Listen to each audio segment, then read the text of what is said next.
A slow ambient drone with distant wind textures and faint, breath-like choir tones, creating the feeling of standing at the edge of life, where time feels suspended.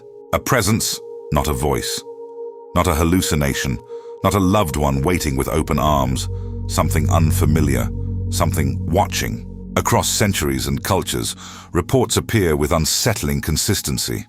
A figure standing near hospital beds moments before cardiac arrest. A shape glimpsed on the roadside seconds before catastrophic crashes. A silhouette seen at the foot of the stairs before fatal falls. Witnesses rarely describe it in detail, not because they refuse, but because they cannot. The mind struggles to assign form to something that feels both present and undefined. Some call it an angel, others call it a messenger. A few insist it is neither, that it does not comfort, does not guide, and does not intervene. It simply observes. In medieval Europe, dying patients sometimes spoke of the watcher at the door. Monks recorded accounts of individuals who would suddenly turn their gaze toward empty corners, nod slightly, and pass away moments later. Similar stories appear in Japanese folklore, where a shadowed figure known as Shinigami was said to linger near those whose time had come. Indigenous oral traditions in parts of North America describe a silent visitor seen before accidents or illness, interpreted not as a cause of death, but as confirmation that death was already approaching. What unites these accounts is not fear. It is recognition. Those who see the figure often react with surprising calm. Panic dissolves. Resistance fades. Some even describe a strange acceptance, as if the presence confirms something they already knew at a deeper level. One nurse wrote in her journal that patients who reported someone standing over there moments before passing rarely appeared frightened. Instead, they seemed relieved, like travelers finally spotting the destination after a long journey. But the most disturbing accounts come from those who survived. People who should have died in car accidents, medical crises, falls from great heights, sometimes report seeing the same presence days before the event occurred, not during the moment of danger, before it, standing across the street, watching from the end of a hallway, reflected faintly in a window behind them, and then disappearing. No warning, no message, no attempt to change what was coming, just observation, which raises a question that has haunted witnesses for generations. If this figure appears when death is near, what does it mean when you see it and live? Welcome to Tales from the Forbidden Library. Tonight, we explore the accounts of the angel that only appears to the dying, and the survivors who met it too early.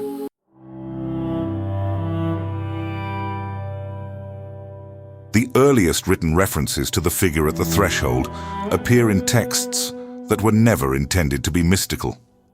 Medical journals, monastic records, letters from caregivers describing the final moments of those in their care. These accounts were practical, almost clinical, yet they carried a strange consistency that historians only noticed centuries later. Again and again, people nearing death reported seeing someone standing nearby, someone no one else could see. In a 12th century Benedictine monastery in northern Italy, a monk named Brother Thomas recorded the final hours of an elderly abbot. The abbot, lucid until the end, suddenly turned toward the doorway of his chamber and smiled faintly. He spoke a single phrase, "You are early." Brother Thomas noted that no one was present. Moments later, the abbot closed his eyes and passed peacefully. What struck the monk most was not the vision itself, but the absence of fear. The abbot did not react as though he were surprised or threatened. He reacted as though greeting an expected visitor. Similar descriptions appear in Persian medical manuscripts from the same era. Physicians wrote of patients who, shortly before death, would point to empty corners of the room or gesture toward spaces near their bed. These individuals often spoke calmly, sometimes asking attendants to make room for the one who waits. One physician wrote that patients who reported the presence almost always died within hours, yet did so without the agitation or distress commonly seen in terminal conditions.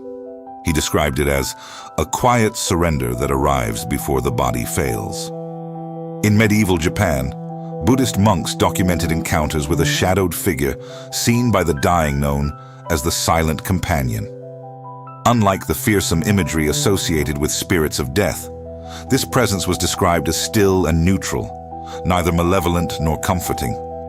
Witnesses who spoke of it would often express relief rather than terror. One record describes a woman suffering from severe illness who suddenly reached toward the foot of her bed and whispered, "I understand now." She died shortly afterward, her breathing slowing gently, as though falling asleep. European folklore later adopted similar ideas, though often distorted into superstition.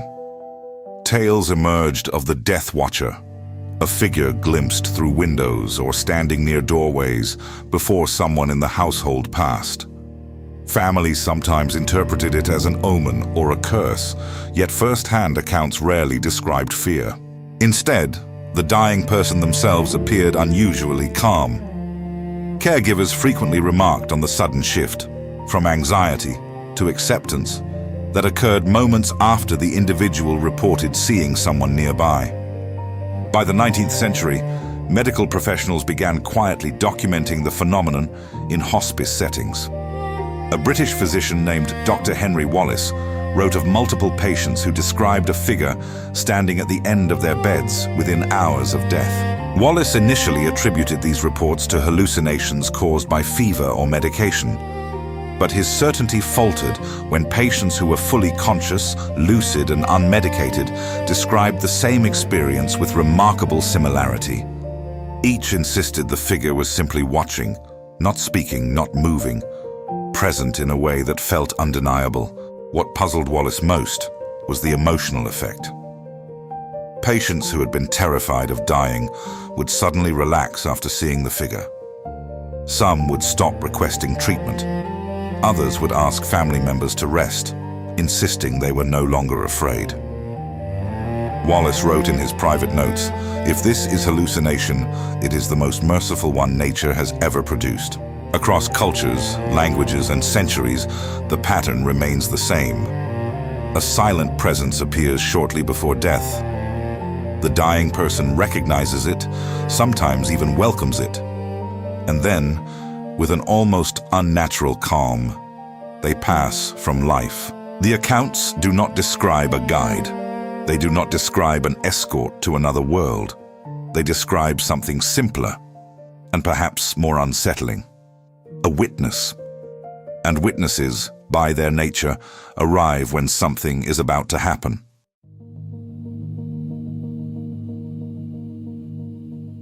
If the presence were only seen by the dying, the explanation might be simple. A neurological response, a final comfort created by the mind as it prepares to shut down. But the pattern fractures when we listen to those who survived. People who encountered the same silent figure days before accidents that should have ended their lives. One of the most frequently cited modern cases comes from a woman named Clara, a schoolteacher from northern Spain.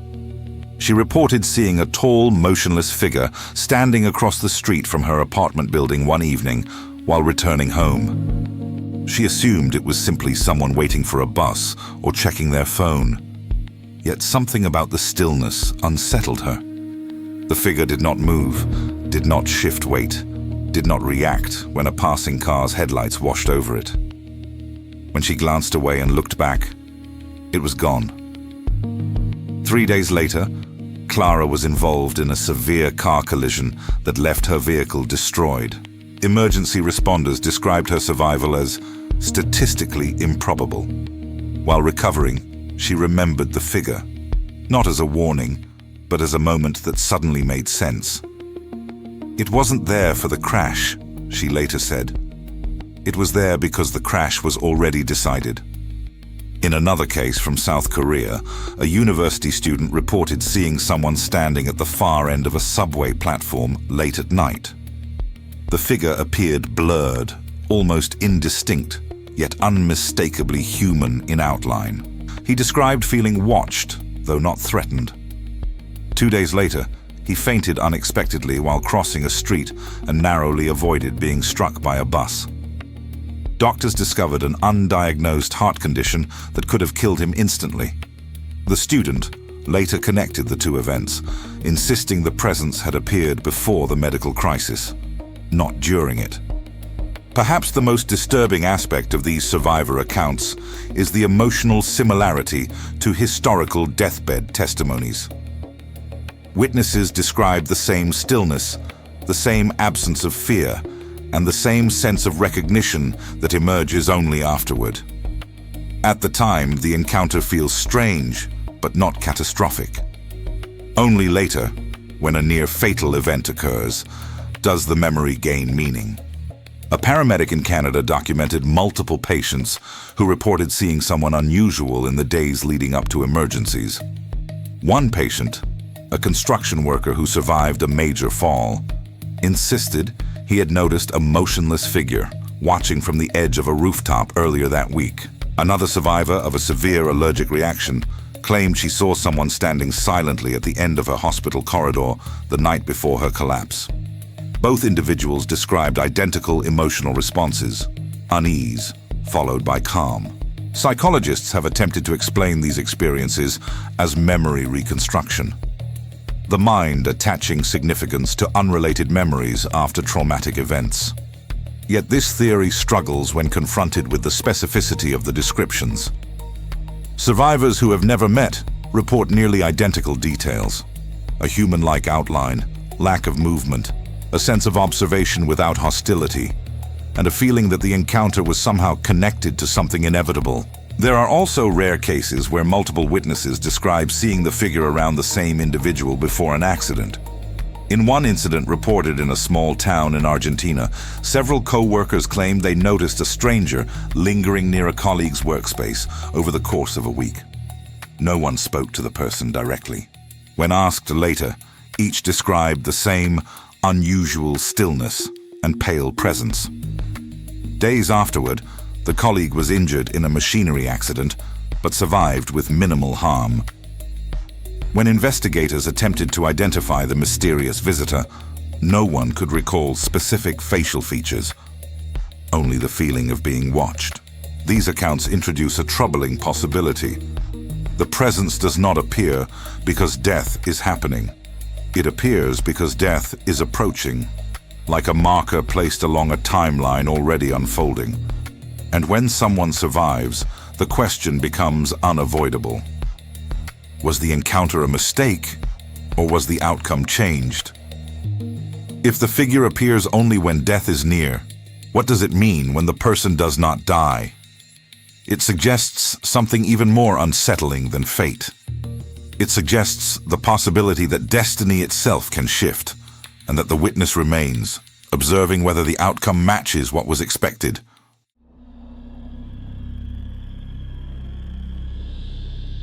The most unsettling detail across centuries of testimony is not the presence itself. It is what the presence does not do.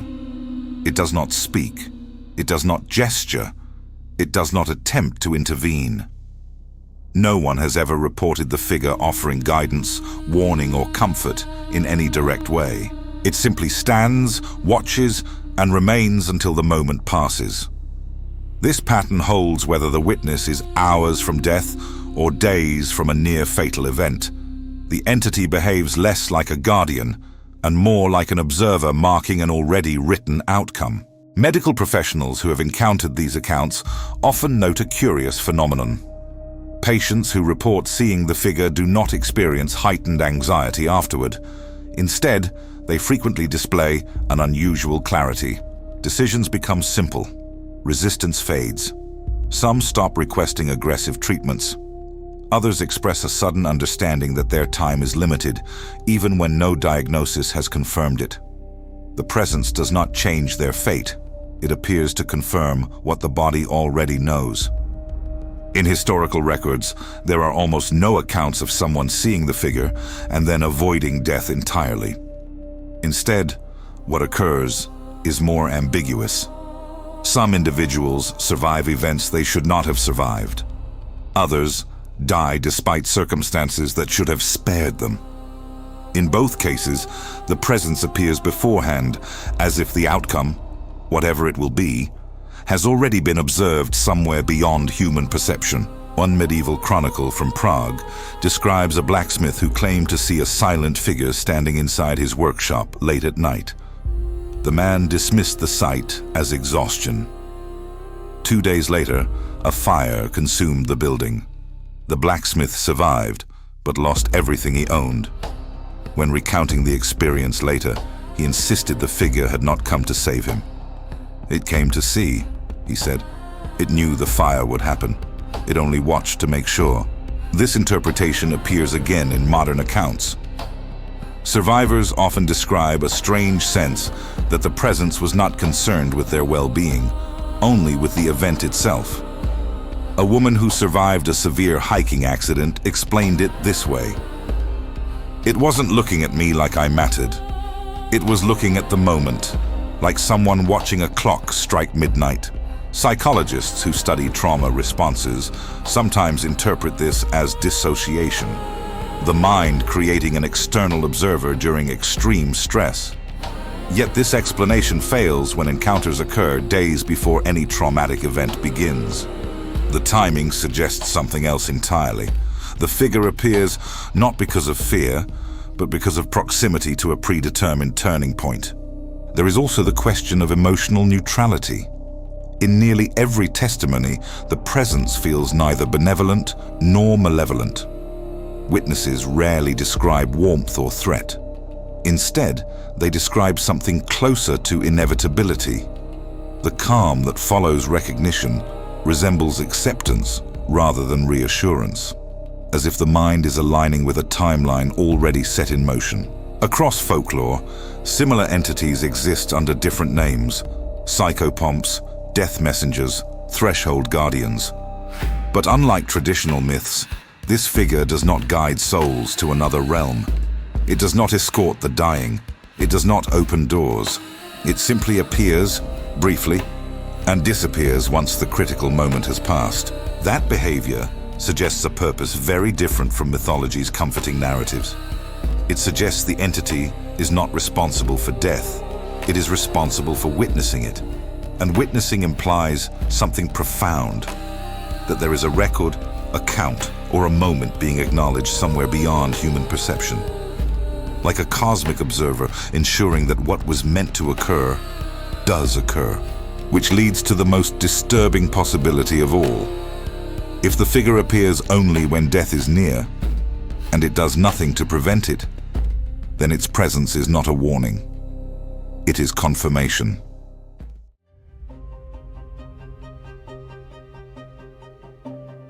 Most accounts follow the same pattern. The figure appears. A critical event occurs. Death either arrives or narrowly misses. But scattered among the testimonies are rare cases that do not fit cleanly into either outcome. These are the stories that unsettle researchers the most. Encounters where the presence appeared unmistakably, yet the expected death never came. One such case was recorded in 1968 in a small coastal town in Italy. A fisherman named Marco claimed to see a motionless figure standing at the end of a dock late one evening while preparing his boat. The silhouette remained still despite strong wind and crashing waves, its outline blurred against the darkness. Marco felt an immediate certainty that the figure was watching him specifically. The next morning, his boat's engine failed miles offshore, leaving him stranded overnight in dangerous conditions. Yet, he survived, eventually rescued by a passing vessel. When questioned later, he insisted the presence had been there because he was supposed to die that night. But he hadn't. Another report comes from a hospital in Germany, where a young patient recovering from surgery described seeing a tall figure standing silently beside her bed during the night. Nurses found her awake but calm, staring toward an empty corner of the room. Her condition worsened suddenly the following day, leading doctors to prepare for possible cardiac failure. Yet, unexpectedly, she stabilized and recovered. Years later, she recalled the encounter with striking clarity. "It looked confused," she said, "like it was waiting for something that didn't happen." These anomalies raise unsettling questions. If the presence appears when death is near, what does it mean when death does not occur? Was the encounter premature? Was fate altered? Or was the outcome always uncertain, with the figure simply observing probabilities rather than certainties? In some traditions, there is a belief that death has a count, a number of souls expected within a given span of time. Folklore from parts of Eastern Europe speaks of watchers who arrive when a life is scheduled to end. If the death does not occur, the watcher remains briefly, as if recalculating. These stories were often dismissed as superstition, yet the language used by witnesses in modern accounts echoes the same theme. Survivors sometimes describe the presence lingering longer than expected, as though waiting for confirmation. A particularly disturbing case involves multiple witnesses. In 2003, a man in Argentina reportedly survived a severe highway accident that destroyed his vehicle.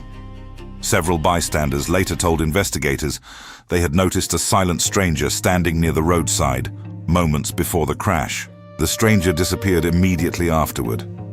When shown photographs of people who had stopped to help, none matched the figure they remembered.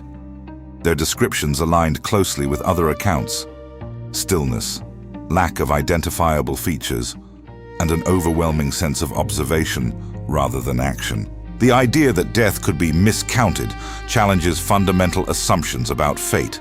It implies that outcomes are not fixed points, but probabilities that can shift under unknown conditions. In this interpretation, the presence is not marking a guaranteed end, but a moment when the boundary between life and death becomes thin enough to warrant attention. There is also another, more unsettling theory. Perhaps the figure is not confused when someone survives. Perhaps survival was always part of what it came to witness. After all, near-death experiences often transform people profoundly. Survivors change careers, relationships, beliefs. Some describe feeling as though they have been given a second timeline, a life that diverges sharply from what would have happened otherwise. If the presence marks turning points rather than endings, then the rare cases of survival are not errors. They are confirmations that something pivotal has occurred, a moment where the path of a life splits in two. But for those who encounter the figure and live, one question lingers long afterward. If the angel appeared once, will it return? And if it does, will the outcome be different the next time?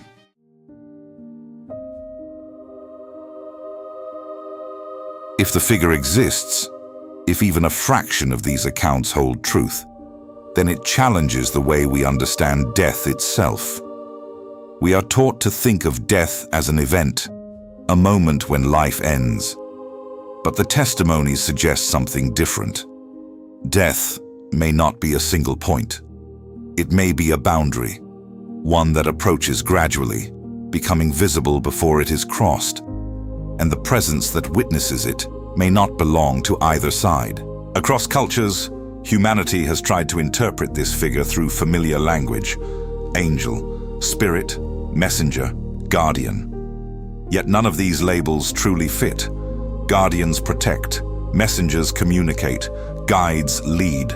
This presence does none of those things. It does not intervene. It does not warn. It does not comfort with words.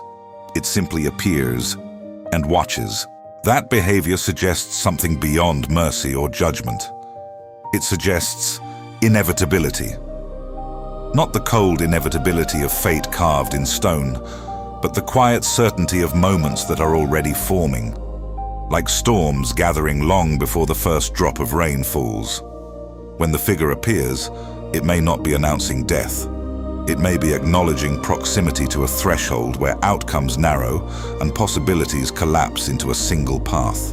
For those who survive after seeing it, the encounter often leaves a lingering awareness. Life feels sharper. Time feels thinner. Some describe a sense that they are living borrowed days, not out of fear, but out of recognition that something nearly concluded.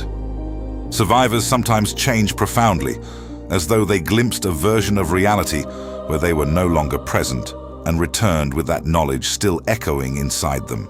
The question of destiny emerges naturally from these experiences. If the presence appears before death, and death does not occur, does that mean fate was altered? Or was survival always part of what was meant to happen? Philosophers have argued for centuries over whether destiny is fixed or flexible. The accounts of the Watcher do not resolve that debate, but they complicate it. They hint that outcomes may exist as probabilities until a moment forces resolution. Perhaps the figure does not mark death itself.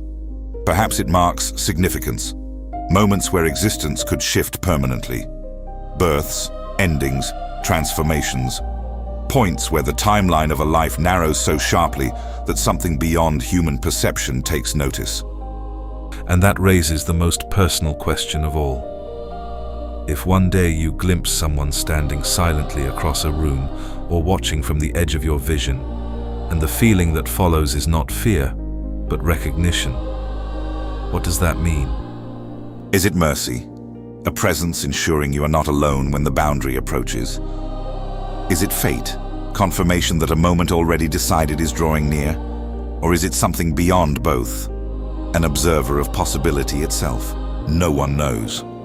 But the testimonies suggest one final truth.